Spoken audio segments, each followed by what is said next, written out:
Esta es la mañana en el continente americano. Cuando atardece en Europa y cae la noche en Asia. Así despierta el continente americano y transcurre el día y la noche en el resto del mundo. La mañana.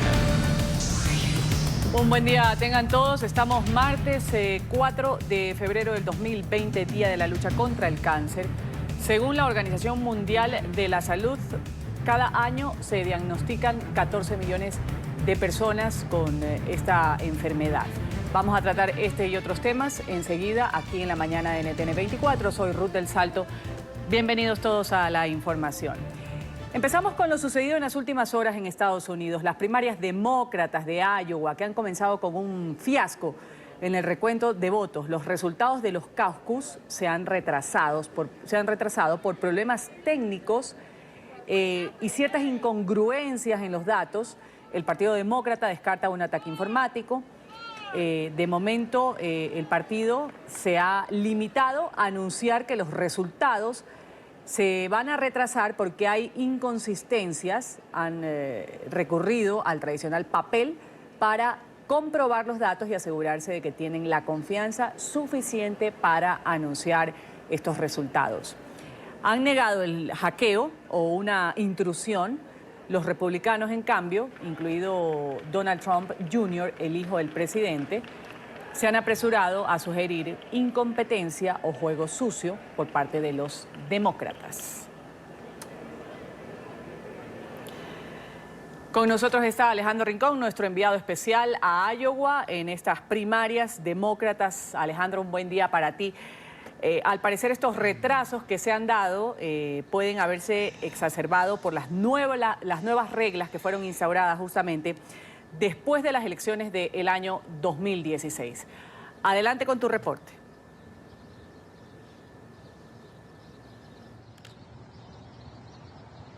Hola, feliz martes para todos. Continúa la incertidumbre alrededor de los resultados de este importante proceso político. El país todavía no conoce finalmente quién es el precandidato que empieza a perfilarse como el favorito para, a la larga, convertirse en el rival de Donald Trump en las urnas, y todo por cuenta, aparentemente, de la modificación en las reglas que para este 2020 implicaban específicamente que hubiese 3 sistemas de comprobación y en particular el uso de una aplicación móvil que, de acuerdo con lo que han dicho los oficiales del Partido Demócrata de Iowa, no fue lo suficientemente probada para que estuviera garantizado su buen funcionamiento en todos y cada uno de los 1.700, incluso un poco más, precintos que hicieron parte de la jornada de asambleas comunitarias. Sin embargo, el sentido de esta contienda por la Casa Blanca de 2020 es que es una carrera, y allí se inscribe lo que ha sido el comportamiento de los precandidatos demócratas, que aun cuando todavía no se conocen los resultados de Iowa y aun cuando todavía no sabemos específicamente en qué momento del martes surgirán, pues ellos han continuado ya en camino a los otros estados que continuarán con este proceso de primarias. Ya se han trasladado a New Hampshire, que es el estado que continúa en este proceso de preselección del aspirante del Partido Demócrata, y allí, antes de hacerlo, pues ya se han entregado declaraciones de parte de quienes estuvieron en Iowa en las últimas horas. Algunos de los que hablaron a sus seguidores, pues Bernie Sanders y Elizabeth Warren. Ellos son hasta ahora los que han integrado el bloque de quienes se considera son los precandidatos favoritos o quienes tendrían la mayor intención de voto. Esto dijeron anoche a sus seguidores antes de partir hacia New Hampshire.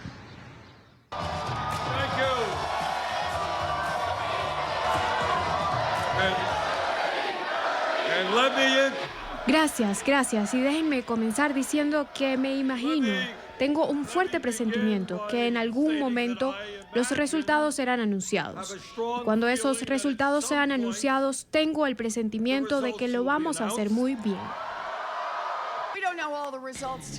No conocemos los resultados de esta noche, pero esta noche ya demuestra que los estadounidenses tienen una gran hambre por grandes cambios estructurales, para hacer que nuestra economía y nuestra democracia funcionen para todos.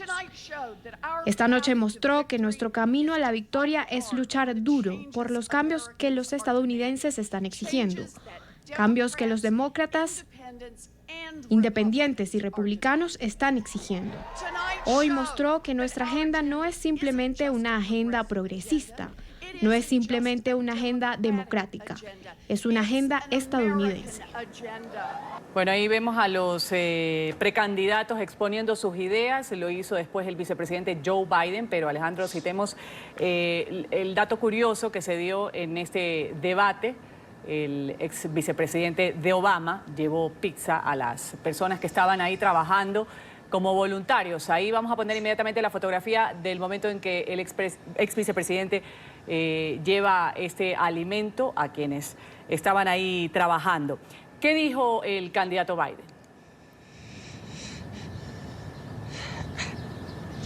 El mensaje de Joe Biden fue lo que de hecho llamó la atención, no tanto solo el que llevara pizza.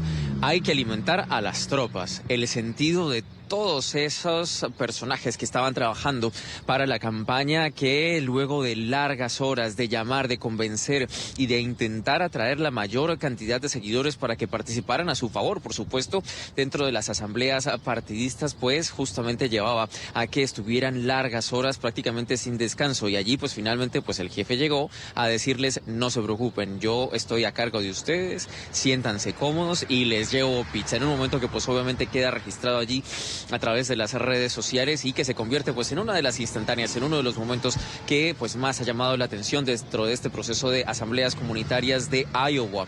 Biden, por supuesto, hasta la fecha ha sido el que, de acuerdo con la principal saga de sondeos de intención de voto, pues ha mantenido el liderazgo y también entregó declaraciones antes de avanzar de nuevo hacia New Hampshire, que es el estado en donde continúa este proceso de preselección del aspirante a la presidencia por el Partido Demócrata. No solo él ha entregado declaraciones, sino también el resto del bloque de los precandidatos. El caso particular del alcalde de South Bend en Indiana, Pete Buttigieg, y también Amy Klobuchar, la senadora, quien de hecho en el transcurso de la noche del lunes fue la primera que salió al escenario, aun cuando todavía existía esa primera parte de la incertidumbre por los resultados, también entregó declaraciones.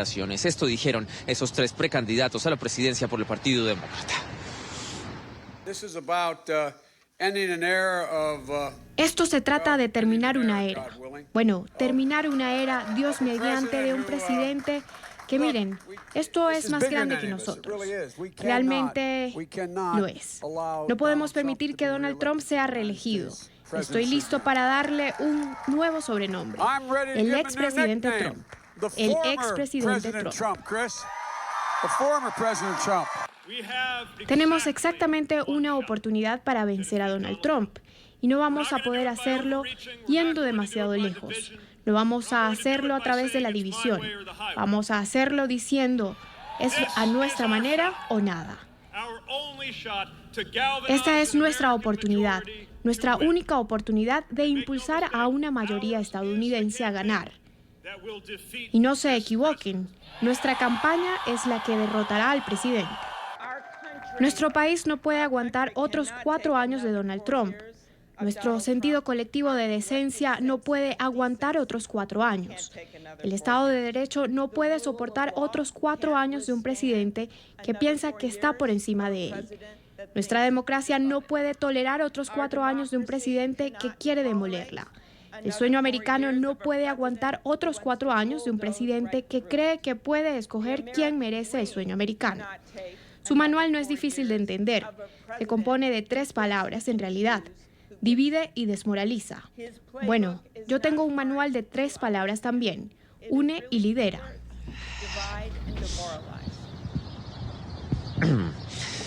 Bueno, pues como lo acaban de ver, cada quien a su manera intentó enviar un mensaje de tranquilidad a sus seguidores, algunos expresando algún nivel de confianza adicional por considerar que fueron los que se llevaron la victoria aquí en Iowa, pero de nuevo, de forma oficial, no hay ningún resultado. En una llamada con periodistas, el director del Partido Demócrata de Iowa, Tom Price, aseguraba o reafirmaba que estas demoras pues no tienen nada que ver con problemas de algún hackeo o de alguna interferencia en el sistema. Están confiando entonces, consecuentemente, pues que el reconteo a nivel manual pues finalmente sea el que entregue los resultados. ¿Cuándo? Todavía no lo sabemos. Continúa consecuentemente pues la incertidumbre pues por conocer el resultado de estas asambleas comunitarias de Iowa. Pues finalmente el partido, cuando tenga los resultados, se pronunciará. Es todo lo que tenemos para ustedes por ahora en vivo desde Des Moines, capital de Iowa. Continúen con más en el Centro Internacional de Noticias. Alejandro, buen día. -5 grados centígrados en Iowa, donde está nuestro enviado especial para darnos los pormenores de este caucus demócrata que todavía pues no presenta resultados. Vamos a darle seguimiento a esta información de Iowa. Pasamos inmediatamente a la capital estadounidense. Ahí está Vanessa Yaklich con la información. Con respecto a lo que va a llevarse a cabo el día de hoy, Vanessa, estamos hablando de que el juicio, el impeachment contra el presidente Donald Trump ya entra en su etapa final. El día de mañana se van a conocer votaciones al respecto, pero esta noche va a haber el discurso del Estado de la Unión. El mandatario se para frente a hablar de los logros que ha obtenido durante su mandato. Adelante con tu reporte, Vanessa. Buen día. Hola Ruth, muy buenos días.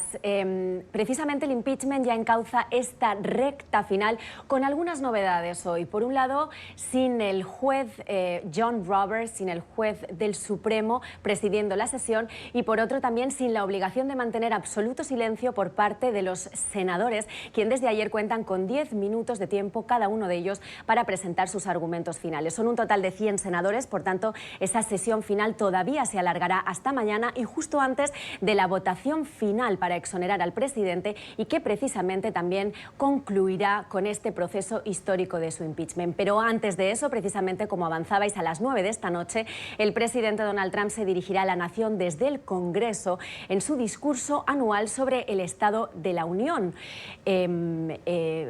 Precisamente también fuentes republicanas. Él va a estar hoy en la Casa Blanca preparando ese discurso con su equipo más cercano, pero fuentes republicanas ya han avanzado que el presidente centrará su atención en el mensaje, resaltando los buenos resultados económicos, y que lo hará con un tono optimista, aunque resulta impredecible saber cómo lo abordará en pleno proceso de su juicio político, sabiendo que mañana la mayoría republicana del Senado lo absolverá, y también con una campaña electoral ya en marcha por las presidenciales de noviembre. Vanessa, eso en cuanto al tema político en Estados Unidos. También quisiera comentar contigo lo que es el coronavirus.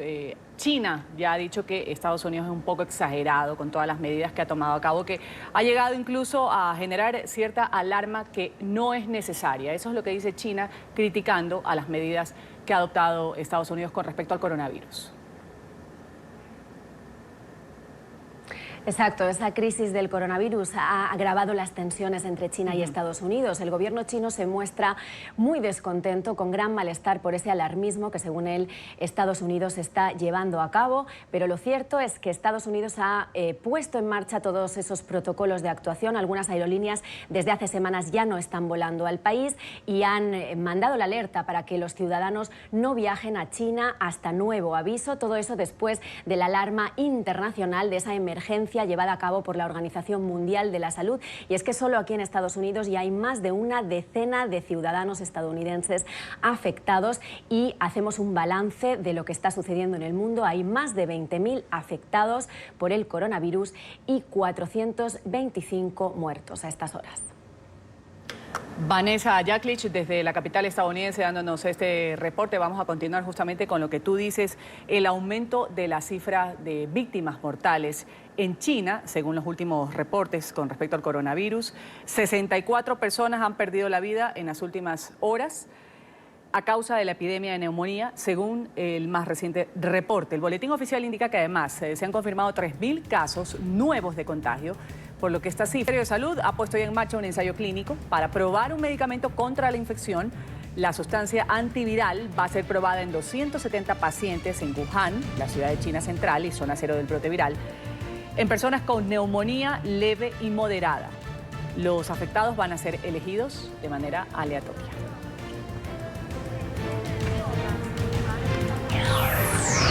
Y China ha admitido insuficiencia. El primer grupo de pacientes con el coronavirus ya ha llegado al hospital llamado Montaña del Dios del Fuego. Recordemos que este centro fue levantado en 8 días en Wuhan, el epicentro del brote. El hospital fue diseñado específicamente para tener 1000 camas para pacientes con casos confirmados de coronavirus. La urbe sufre una escasez de camas por el alto número de enfermos. Hay 11.000 casos solo en la provincia de Hubei, cuya capital es Wuhan. El gobierno de China está construyendo un segundo hospital en esta ciudad donde va a contar con 1.600 camas que estarán listas ya para recibir a los pacientes el día de mañana miércoles. Y a propósito de esta escasez de camas en Wuhan, las autoridades han convertido un gimnasio y un centro de exposiciones en hospitales para el tratamiento de personas infectadas con el nuevo coronavirus. El gimnasio Hongshan, en el Centro Internacional de Conferencias y Exposiciones de Wuhan, un complejo de edificios culturales llamado Wuhan Living Room, se van a convertir en centros médicos temporales. Las autoridades sanitarias ya están instalando los equipos necesarios para que entren en funcionamiento lo más pronto posible. Entre tanto, Hong Kong ya ha confirmado el primer deceso de un paciente contagiado con coronavirus. Se trata de un hombre, 39 años de edad, recibía atención médica hace varios días en el Hospital Central. El sujeto viajó el 21 de enero a la ciudad de Wuhan, retornó a Hong Kong 2 días después. El cuerpo médico ha informado que el hombre ya tenía problemas de salud que se agravaron con la neumonía viral provocada por el nuevo coronavirus. Esta es la segunda muerte que se registra fuera de China continental a causa del coronavirus. La primera se reportó este lunes en Filipinas. Hay un nuevo pronunciamiento de la Organización Mundial de la Salud por el coronavirus. La directora del Departamento de Preparación Mundial para los Riesgos de la OMS ha dicho hace pocos minutos que todavía no se trata de una pandemia. La organización ha dicho que este término solo se va a utilizar cuando la enfermedad tenga una propagación mundial. La OMS aclaró que aunque las autoridades se enfrentan a una epidemia con múltiples focos, todavía no se puede hablar de una pandemia.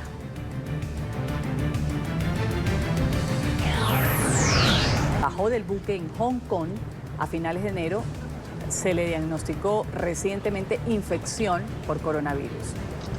El atraco de la embarcación se ordenó para que los médicos revisaran a los 2.500 pasajeros, a los 1.000 miembros de la tripulación, luego de que 7 personas afirmaran sentirse con síntomas que podrían reflejar o terminar en un coronavirus. A estos viajeros se les ha comunicado que el buque va a quedarse en Yokohama 24 horas más de lo previsto en el itinerario.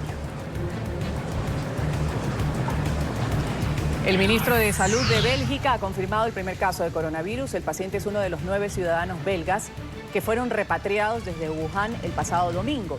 Hasta el momento las personas que han sido retornadas a su país están en buen estado de salud, no presentan ningún síntoma de la enfermedad. Los otros repatriados dieron negativo en estos análisis.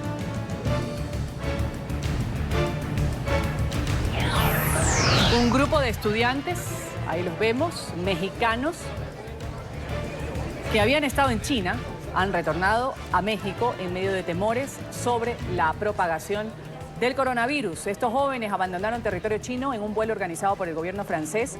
Las autoridades informaron que a su llegada a París siguieron los protocolos de salud antes de tomar un avión hacia México. A diferencia de otros países, el gobierno de López Obrador no ha impuesto un periodo de cuarentena de 14 días para los ciudadanos que regresan desde el gigante asiático. Todos tenían que usar cubrebocas, todos tenían que tener las medidas de seguridad. Estaba todo controlado. Por ejemplo, para entrar a la universidad necesitabas tu tarjeta de estudiante y te tomaba la temperatura. Entonces, básicamente así se estaba viviendo. ¿Tú creías que era necesario traerlos de regreso? Claro que sí, debido a que pues sí existe pues esa incertidumbre, vaya, de qué pueda pasar.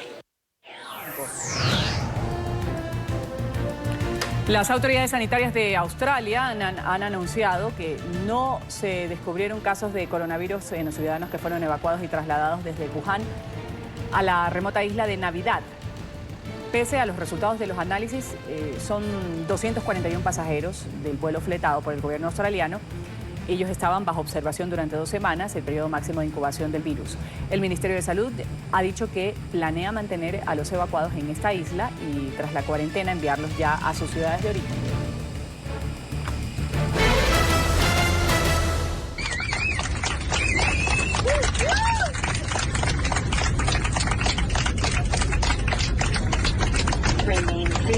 Esto es lo que sucedía al interior del avión en medio de aplausos. 131 ocupantes de este avión de Air Canada celebraron el exitoso aterrizaje de la emergencia que tuvo en el aeropuerto de Madrid, en España. Justamente 10 minutos después de despegar de España, se dirigían a Toronto, 12 horas de vuelo. Aproximadamente tuvieron un imprevisto en sus llantas, en una de sus llantas y en un motor. Estuvieron sobrevolando el cielo español durante 5 horas aproximadamente. Había mucha incertidumbre allá adentro, pero finalmente hubo un desenlace feliz. Andrés Gil, a esta hora nos reporta desde Madrid. Andrés, un buen día para ti.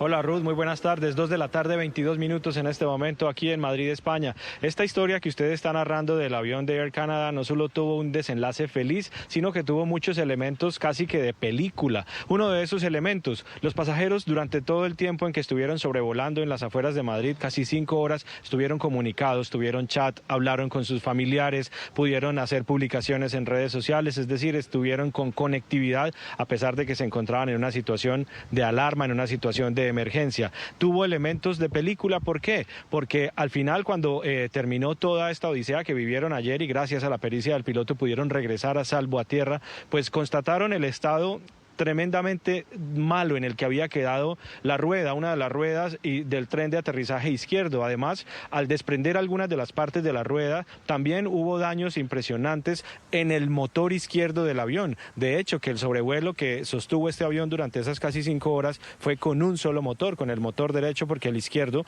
por razones de protocolo en esa emergencia, tuvo que ser cortado. Los pilotos cortan el suministro de combustible a ese motor que se encuentra averiado para evitar que haya problemas mayores, así que el avión tuvo que sobrevolar solamente impulsado por uno de los motores. Los pasajeros cuando llegaron de nuevo aquí al aeropuerto de Barajas, pues pudieron reencontrarse con sus familiares, recibir algunas indicaciones por parte de la aerolínea y por parte de las autoridades españolas. Su vuelo fue reprogramado para el mediodía de hoy, así que ya han regresado muchos a tomar su camino hacia la ciudad de Toronto y hablaron mucho más tarde con los medios de comunicación, expresaron que ya se sentían a gusto, que ya se sentían tranquilos y que a pesar de haber sido una situación tensa, en todo momento contaron con la tranquilidad por parte de los tripulantes de la aeronave. Así hablaron los pasajeros.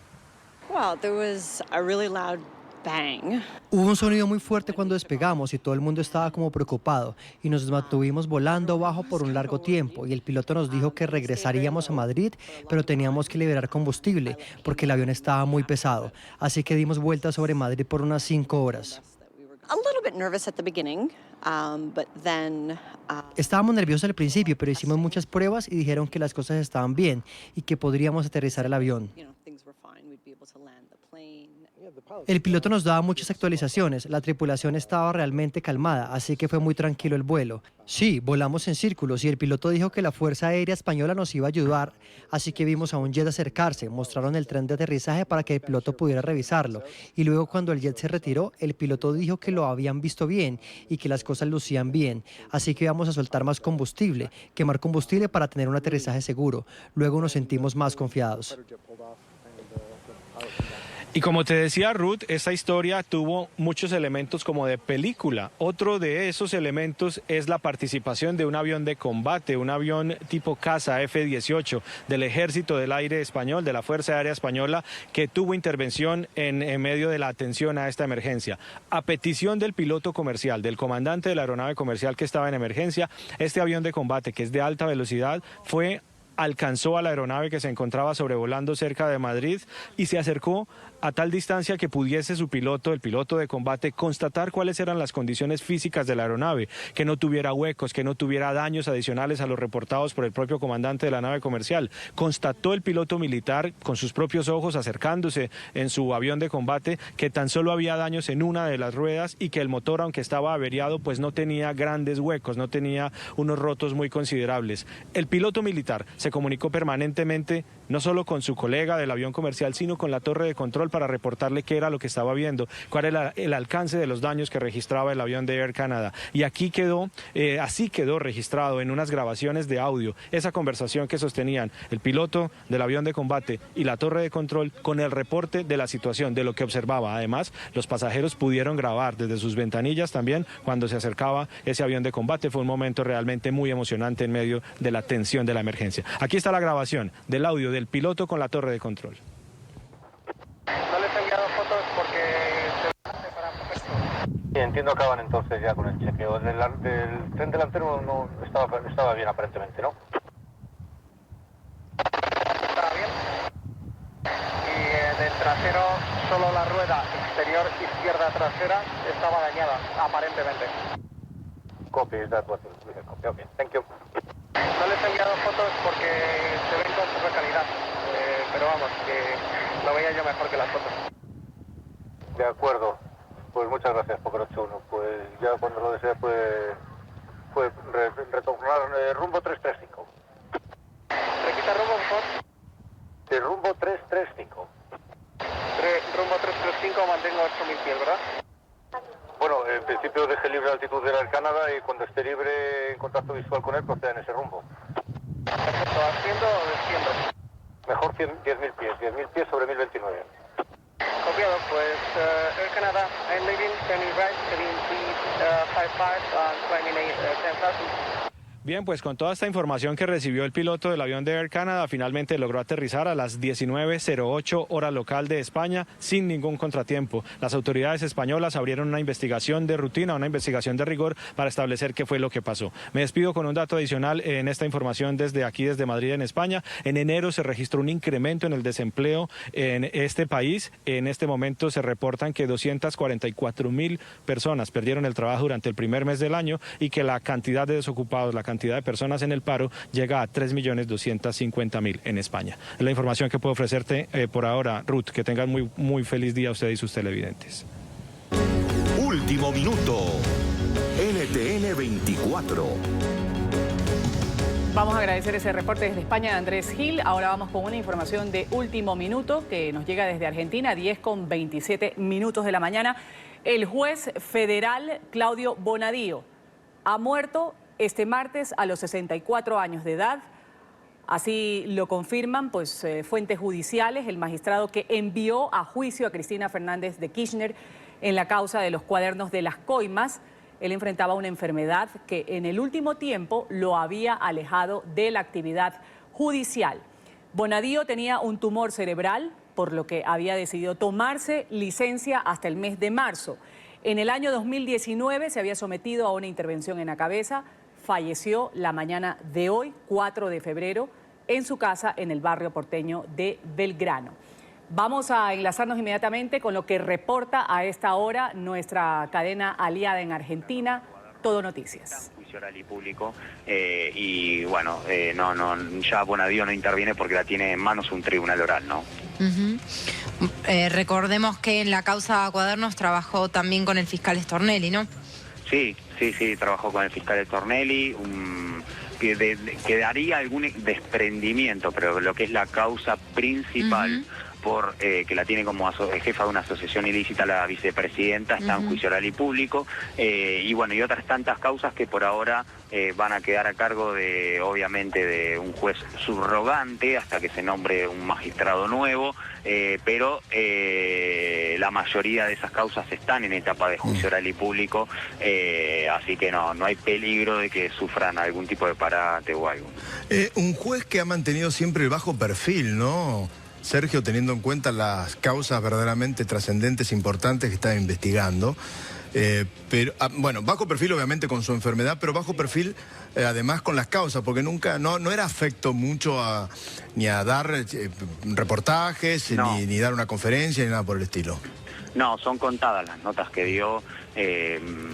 Recuerdo una o dos allá por lo lejos, Lape, pero sí, es verdad, no era un juez de una exposición muy alta, incluso su vida privada tampoco se conocía demasiado. Por momentos se hablaba de su hijo porque había sido motivo de denuncia por parte de la vicepresidenta y de sectores del kirchnerismo, pero es verdad, una vida privada donde de alguna forma la resguardaba y se desconocía, ¿no? Era de bajo perfil, más allá de que, claro está, el hecho de las causas que tenía en su poder hicieran que trascendiera obviamente su juzgado, la labor de su juzgado, pero no él, no era un juez muy expuesto, ni pública, ni lo que tiene que ver con su labor, en donde él salía a hablar y demás, ni tampoco en su vida privada, ¿no? Sergio, vos conocés muy de cerca las entrañas, digamos, de Comodoro Pi, desde que explotó mediáticamente la causa Cuadernos, agosto del año 2018. La verdad es que imagino que el trabajo debe haber sido muy intenso y esto debió suponer un desgaste muy fuerte, ¿no? Sí, ya en ese momento se hablaba sobre justamente el estado de salud del juez Bonadío, incluso había pasado por alto algunas vacaciones, y bueno, y justamente sí, sufre un desgaste obviamente tremendo, ¿no? Porque fue una causa donde fueron fácil 6-7 meses de un frenesí tremendo, nunca antes visto en tribunales, donde se suscitaban declaraciones todos los días, hasta altas horas de la tarde-noche. Recuerdo que el juez, haberlo visto irse 12 de la noche, 1 de la mañana en aquellos días donde se daban declaraciones de arrepentidos y demás, ¿no? Bueno, sin duda es una noticia que conmociona al mundo judicial, la muerte de Claudio Bonadío a los 64 años después de sufrir una larga enfermedad. Bueno, ahí está la confirmación. Ha muerto el juez federal Claudio Bonadío en Argentina, este magistrado que tenía a cargo expedientes que comprometen a la vicepresidenta Cristina Fernández de Kirchner. Entre estos se encontraba la causa de los cuadernos de las coimas, memorándum de entendimiento con Irán, en el que se acusó a la ex jefa de Estado, a Cristina Fernández, de encubrir a los responsables por el atentado a la mutual judía, la AMIA. De hecho, Bonadío fue el primer juez en llamar a indagatoria a la exmandataria en la causa conocida como Dólar Futuro.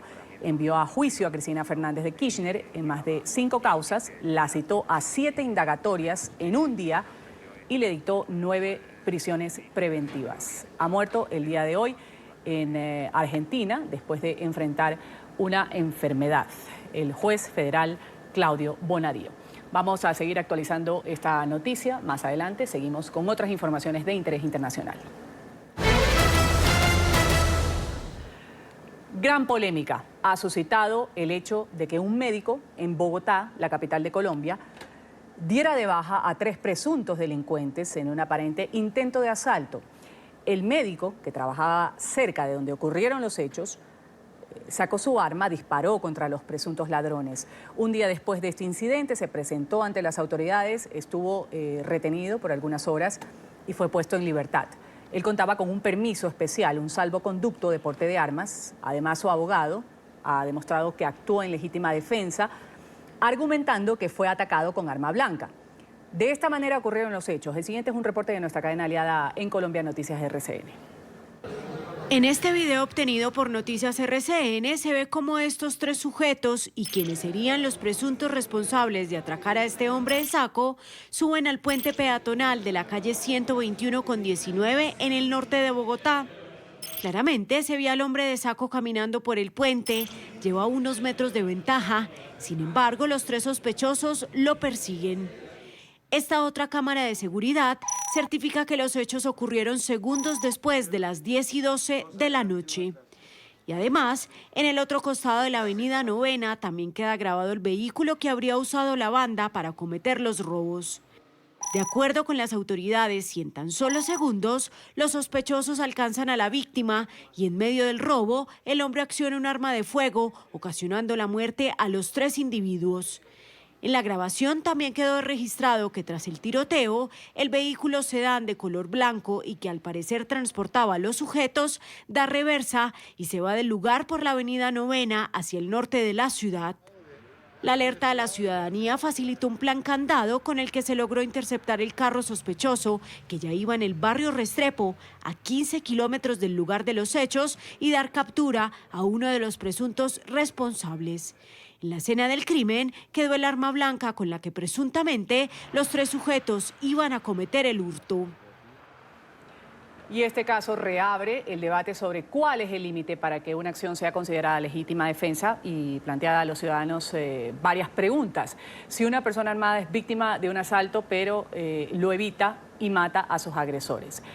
La pregunta es, ¿actúa en defensa propia o por el contrario, tiene una responsabilidad penal? La percepción de inseguridad en la capital de Colombia aumenta a medida que se presentan este tipo de incidentes. Según lo establecido en la ley, sin importar las circunstancias, cualquier homicidio se debe investigar de oficio. La legítima defensa está consagrada en el artículo 32 de la ley 599 y es válida que una persona la ponga en práctica con la finalidad de proteger un derecho propio o de un tercero, frenando las acciones de un agresor en medio de unas condiciones determinadas.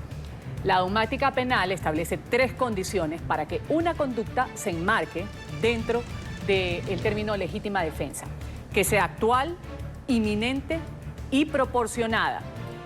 Esto quiere decir que una persona no puede acabar con la vida de otra simplemente porque le robó un celular o la intimidó en la calle. Tampoco es válido que alguien, después de ser atracado, salga a perseguir a su agresor en busca de una retaliación. El médico que disparó a 3 supuestos ladrones que iban a robarle, según su testimonio, en un puente peatonal en el norte de Bogotá, está vinculado en una investigación penal en la que se busca determinar si se inicia en su contra un proceso por homicidio o si se archiva el caso considerado que actuó en legítima defensa. A esta hora nos acompaña Hernando Benavides, el abogado del médico. Gracias por estar aquí en el Canal de las Américas. Bienvenido. Muchas gracias, con mucho gusto. Abogado Benavides, ¿por qué disparó su defendido y no reaccionó de otra manera? ¿Usted que ha podido dialogar con él? No podía responder de otra manera porque él fue agredido. Fue agredido por los 3 sujetos armados, no solamente con cuchillos, sino llevaban revólver, hicieron disparos y se abalanzaron en contra de él. Él padeció algunas heridas. Se rompió su saco en el forcejeo, que es cuando pues echa mano a su arma y dispara contra los agresores, que están armados, que son 3 en un sitio solitario en horas de la noche. Ahí está configurada la legítima defensa en todos sus requisitos que usted acaba de señalar conforme a los lineamientos legales. Abogado, justamente de acuerdo al testimonio dado por el médico, actualmente la justicia estudia, entre otras cosas, la distancia que disparó para verificar o corroborar esto de la defensa propia. Su cliente, luego del hecho, se fue del sitio, luego se entregó. ¿Cuáles son las razones que va a presentar la defensa del médico, es decir, usted, para que el implicado pueda quedar eximido de cualquier tipo de sanción penal? Bueno, por la técnica procesal, a nosotros no se nos ha hecho descubrimiento probatorio porque ni siquiera ha habido imputación. Pero con el hecho notorio que las autoridades que hicieron levantamiento de cadáveres, que establecieron las cámaras, lo sucedido a través de cámaras, pues se establece que él sufrió una lesión, que fue herido y en esas circunstancias pues reacciona. ¿Por qué se va del lugar? Porque había sido despojado del celular, no tenía a quién llamar, estaba herido y ya no tenía arma porque ya se le había acabado las balas para defenderse. Y era consciente de que un vehículo de donde se bajaron las personas que lo agredieron, estaba circulando por el lugar. Entonces debió salir hacia su casa por sitios peatonales a efectos de que no fuera seguido por el carro. Abogado Hernando Benavides, ¿cómo sostener que su cliente no promueve la violencia como solución de los problemas y que es consciente de las consecuencias que podrían tener en este caso sus actos? El médico actualmente lamenta que estas personas que lo atacaron, según este testimonio, hayan muerto. ¿Cuál ha sido su reflexión durante estos días? Desde luego, fue el primero en lamentar, ya así lo decimos en un comunicado que se regó en el sentido de que él es médico, estudia justamente para salvar vidas, para conservar la vida como derecho fundamental de todo ser humano, y esta tragedia no la provoca él es víctima. En ese sentido, pues lamenta profundamente porque ni se cree un héroe, pero tampoco un villano como se le ha tratado de señalar. Él es una persona común y corriente que ejerce su profesión, que en altas horas de la noche tuvo la precaución de llevar el arma, pero desde luego que lamenta el hecho de que haya sucedido que la pérdida de vidas humanas de las personas comprometidas, pero que provocaron el hecho. Es decir, no consideramos que con el uso de las armas se van a solucionar los problemas sociales de inseguridad de esta situación. Pero es un hecho imprevisto, insalvable, era la vida de él o la de las personas que injustamente lo agreden. Él iba para su casa. Vamos a agradecer, ha estado con nosotros aquí en la mañana de NTN 24, Hernando Benavides, el abogado del médico que le ha disparado a 3 supuestos ladrones, un hecho que ha suscitado conmoción en Colombia. Gracias por haber dado su testimonio aquí en la mañana. Con mucho gusto. Ok. Pasamos inmediatamente de información, un triple asesinato, una misteriosa muerte y un bebé desaparecido. Autoridades en la Florida han informado que aún no tienen rastro del paradero de un bebé de semanas de nacido, quien desapareció de su casa en Miami, tras el asesinato de su madre, de su abuela y su bisabuela. Enseguida el desarrollo de esta historia con nuestra periodista en Florida, Paola Serna. Paola, un buen día. Hola, ¿qué tal? Buenos días, Ruth. Televidentes, pues ya hoy se suman 8 días exactamente desde que se dio este asesinato en el suroccidente del condado Miami-Dade. Como bien decías, el menor, el bebé, tenía apenas una semana de nacido. Permanece desaparecido. Todo parece indicar pues que el padre del bebé habría sido quien cometió el triple homicidio y posteriormente se llevó al bebé en una van. El hombre de nombre Albeiro Caballero fue descubierto muerto alrededor de 500 kilómetros de Miami en el condado Pasco. Sin embargo, en todo este recorrido las autoridades no han logrado encontrar a este pequeño bebé que permanece pues sin ningún tipo de pistas. No se sabe qué ocurrió.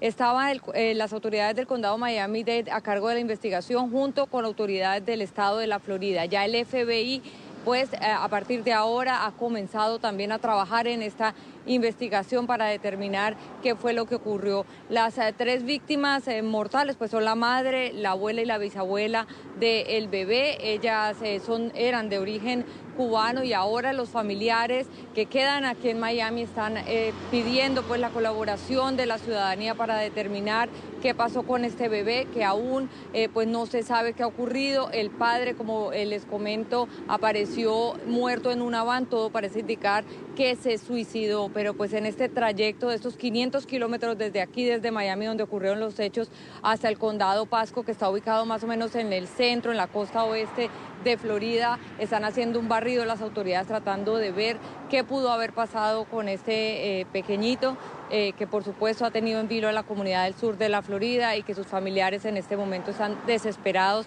tratando de obtener cualquier tipo de información. Es la información que tenemos por ahora desde aquí, desde Miami. Doy paso a los estudios centrales. Continúen con más información. Buenos días. Un buen día. Paola Serna desde Florida con su reporte. Vamos aquí a hacer una pequeña pausa en la mañana de NTN 24. Enseguida vamos a regresar con la noticia que se genera en Argentina, la muerte del juez Claudio Bonadío, quien llevó a juicio por corrupción a la expresidenta Cristina Fernández de Kirchner. Ha sido anunciada su muerte después de padecer una enfermedad. Volvemos con este tema.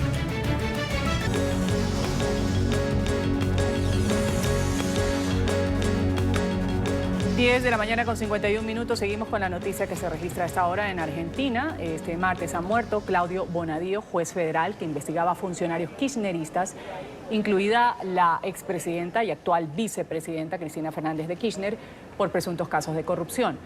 El juez Bonadío tenía 64 años, se encontraba en un periodo de licencia que fue pedida hasta el 1 de marzo. El año pasado él fue operado de una lesión cerebral. Hasta el momento no se ha dado un parte oficial de las causas de su muerte, pero el magistrado había presentado problemas en su salud, tuvo que someterse a algunas cirugías el año pasado.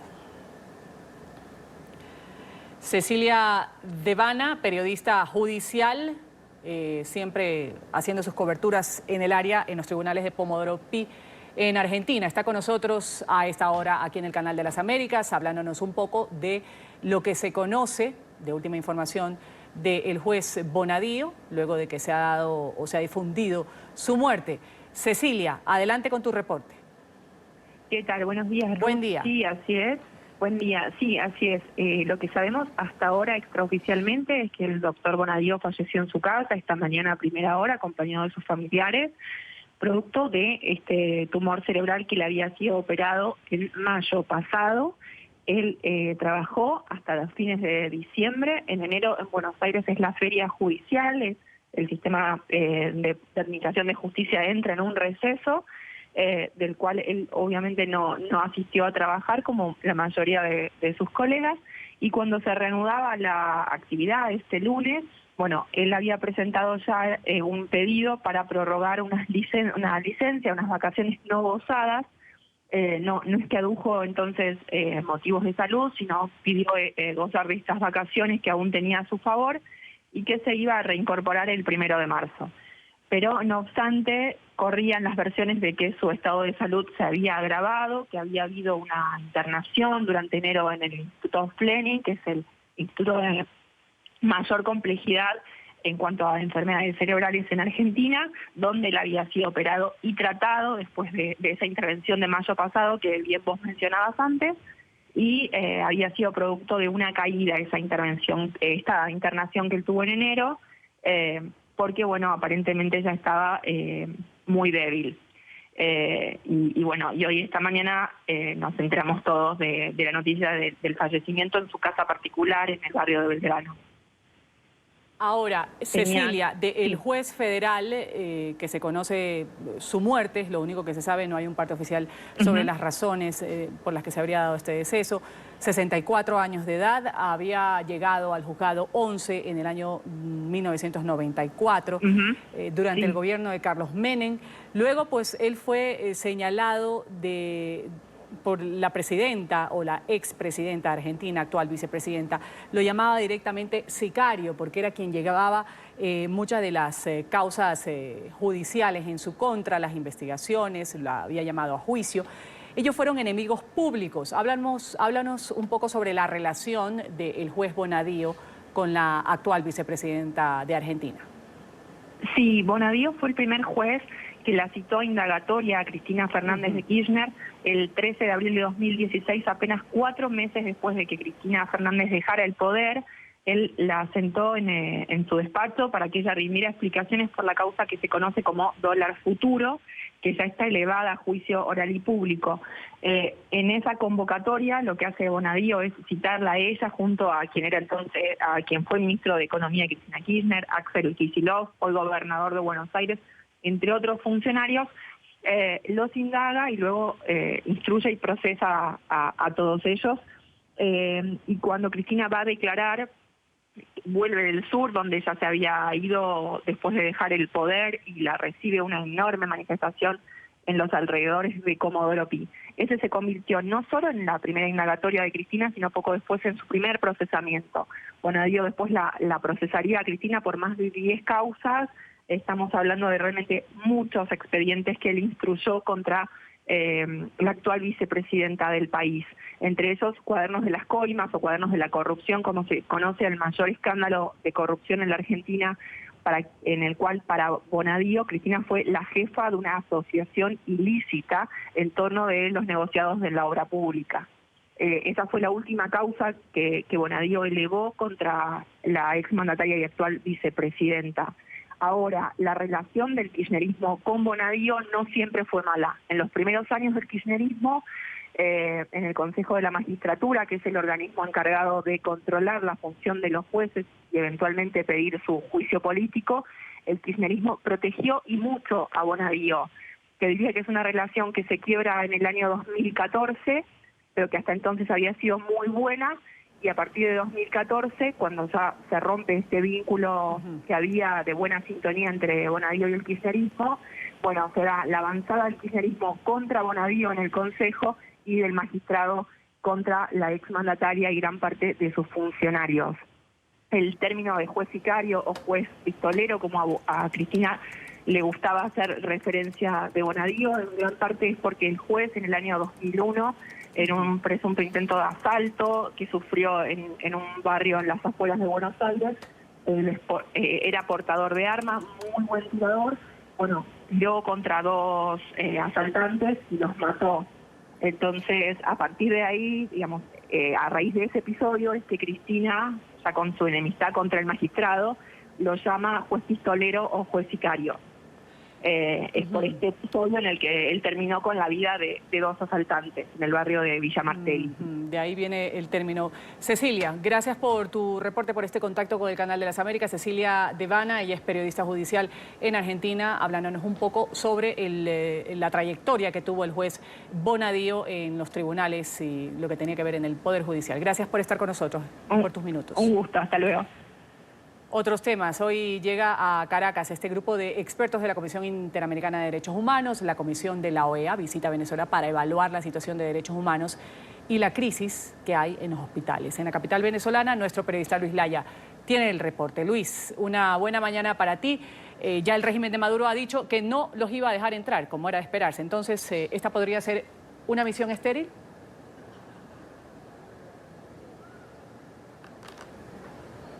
Hola, muy buen día, Ruth, y todos quienes sintonizan a esta hora el Canal de las Américas. Sí, efectivamente, pareciera concretarse la amenaza del régimen de Nicolás Maduro de no permitir el ingreso de esta visita de la Comisión Interamericana de Derechos Humanos que tenía previsto llegar al país hoy a las 12:14 hora local de Venezuela. Digo pareciera concretarse porque pues nos informan en este instante. De hecho, estoy acompañado por Andrea Santa Cruz, ella es directora del Centro de Derechos Humanos de la Universidad Metropolitana, con quien vamos a conversar a continuación, y me confirma en este instante que ni siquiera dejaron embarcar en el vuelo que traería a Venezuela a los representantes de la comisión. Los 5 representantes no pudieron embarcarse en el avión hacia el aeropuerto de Maiquetía, aeropuerto que sirve a la ciudad de Caracas. En este instante, hace apenas segundos, acaban de confirmar que les negaron el montarse en el avión desde el lugar donde ellos partían, porque les informan a las autoridades de la aerolínea Copa, que es la aerolínea en la que viajaban hacia Venezuela, que desde el país de destino, es decir, Venezuela, les niegan el acceso. Por ende, les negaron incluso subirse al avión. Pero vamos a ampliar esta información que apenas está haciéndose conocida entre defensores de derechos humanos. Vamos a conversar con Andrea Santa Cruz para que nos digas un poco, Andrea, esto que te acaban de confirmar, ¿cómo repercute en lo que estaba planificado? Porque no es la primera vez que el régimen de Nicolás Maduro se cierra a una visita internacional. Sí, bueno, lo que pasa es que la experiencia de Bachelet, que había podido ingresar al país después de que ninguna otra organización internacional lo hubiese podido hacer desde 2003, y la expectativa era que efectivamente la Comisión Interamericana pudiese ingresar en una misión integrada por 4 personas que arribarían al país el día de hoy a mediodía. Nos informa el secretario general de la Comisión Interamericana que lamentablemente, aún teniendo ellos ya el boarding pass en mano, en la fila correspondiente para ingresar al avión, aún así no pudieron hacerlo, cerraron las puertas del avión y les indicaron que se había recibido información directa del gobierno de Nicolás Maduro en el que se indicaba que ellos no tenían autorización para ingresar al país y no debían hacerlo. Eso, la repercusión inmediata es que las víctimas no tienen un espacio para poder hablar, para poder expresar las violaciones de derechos humanos que han sufrido, y bueno, sin duda que es un perjuicio sobre todo para las víctimas principalmente. Jorge Arreaza, canciller de Nicolás Maduro, tuiteaba hace apenas 2-3 días, el día domingo, que no se iba a permitir el acceso de esta comisión a Venezuela. Él señalaba que es porque Venezuela no forma parte de del sistema interamericano de derechos humanos al haberse retirado de la OEA, algo que ha sido negado por parte del gobierno interino venezolano. Que más allá del tema de las víctimas, estaba previsto que ellos visitaran hospitales, visitaran cárceles, se reunieran con ONGs. ¿En qué punto del sistema está Venezuela en este instante en materia de derechos humanos? Bueno, lo que podemos decir en materia de derechos humanos es que Venezuela sufre graves violaciones de derechos humanos. Los venezolanos sufrimos graves violaciones de derechos humanos y esa situación está evidenciada en informes tanto de la Oficina de la Alta Comisionada para Derechos Humanos de Naciones Unidas, que forma parte del Sistema Universal de Protección de Derechos Humanos, como el informe País que publicó la Comisión Interamericana en el año 2018, en el que expresan pues toda la gravedad de la situación. De hecho, por eso es un informe País, porque se enfocan solo en la situación en particular de un país que está en una situación realmente grave, y fue el caso de Venezuela en el año 2018, e incluso entendemos que la Comisión está preparando un nuevo informe País por la situación que se está viviendo actualmente. Muchas gracias, Andrea Santa Cruz. Pues bien, esto era parte de la confirmación de que efectivamente el régimen de Nicolás Maduro ha interrumpido esta visita que estaba prevista por parte de la Comisión Interamericana de Derechos Humanos. Se les ha negado el abordaje al avión a todas estas personas desde su punto de partida por instrucciones desde Venezuela. Esto es parte de la información que nosotros tenemos confirmada, le iremos ampliando en los próximos minutos para que ustedes puedan pues tener todos los detalles de lo que ha ocurrido con esta visita de la Comisión Interamericana de Derechos Humanos. Volvemos con ustedes al estudio. Que tengan feliz día. Feliz día también, Luis. Gracias por ese reporte desde Venezuela, corte comercial, y enseguida aquí en la mañana, este 4 de febrero, lo decíamos al principio de esta emisión, es el Día Mundial de la Lucha contra el Cáncer. Volvemos con este tema. Revisamos las noticias importantes en este 4 de febrero del 2020.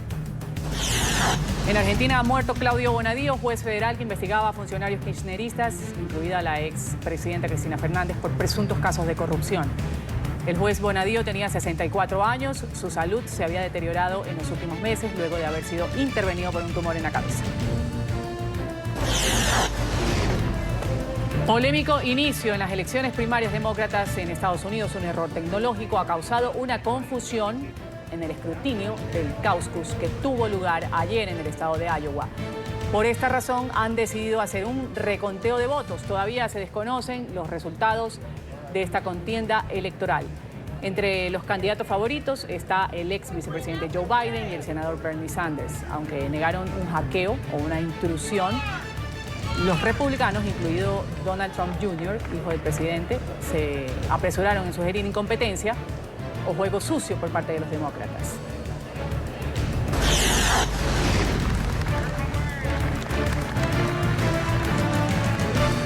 Donald Trump va a pronunciar hoy el anual discurso del Estado de la Unión en la sede del Congreso, justo un día antes de que se produzca la votación final en el proceso de juicio político en su contra. De acuerdo con la Casa Blanca, el presidente de Estados Unidos va a enviar un mensaje de optimismo, va a llamar al legislativo a trabajar juntos mientras va a destacar sus logros en materia económica y migratoria, así como la reciente firma del Tratado Comercial con México y Canadá.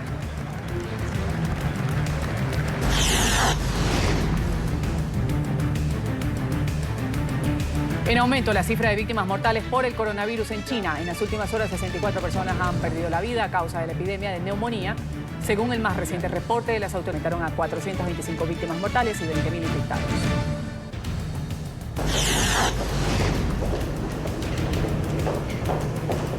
Hay un nuevo pronunciamiento de la Organización Mundial de la Salud por el coronavirus. La directora del Departamento de Preparación Mundial para los Riesgos de la Infección de la OMS ha dicho hace minutos que todavía no se trata de una pandemia.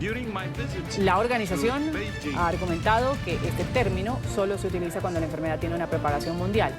Aclaró además que aún las autoridades se enfrentan a una epidemia con múltiples focos.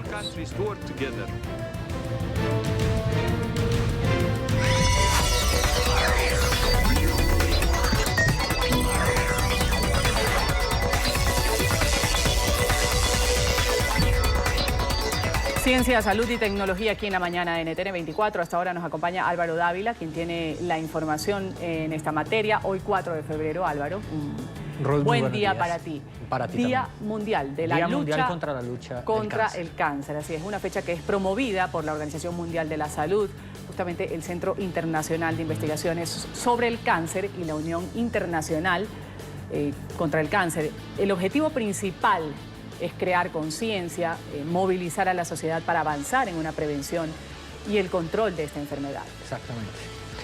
Incluso el lema de este año sigue siendo el mismo del 2019 y el que va hasta el 2021, y es yo soy y voy a, y lo que se busca es seguir incentivando a los estados y seguir incentivando también a la gente para que de una u otra forma luche contra la enfermedad, busque recursos para la enfermedad, busque de una u otra forma subsanar esos factores de riesgo y generar conciencia también entre las personas, porque es que esta enfermedad también es de generar conciencia. Correcto.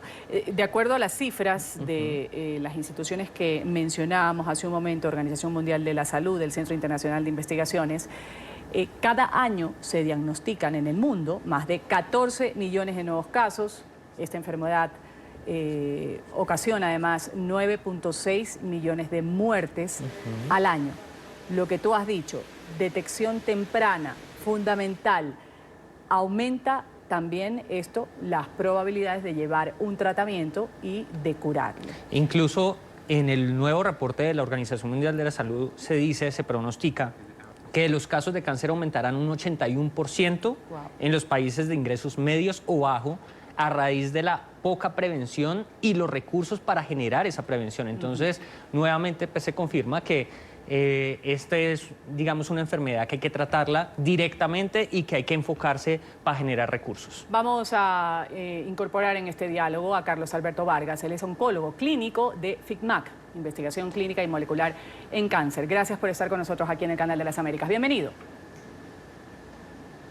Buenos días, muchas gracias por invitarme. El cáncer es la segunda causa de muerte en las Américas. ¿A qué se debe esto y cuál es el llamado que hace la comunidad médica para reducir un poco el impacto?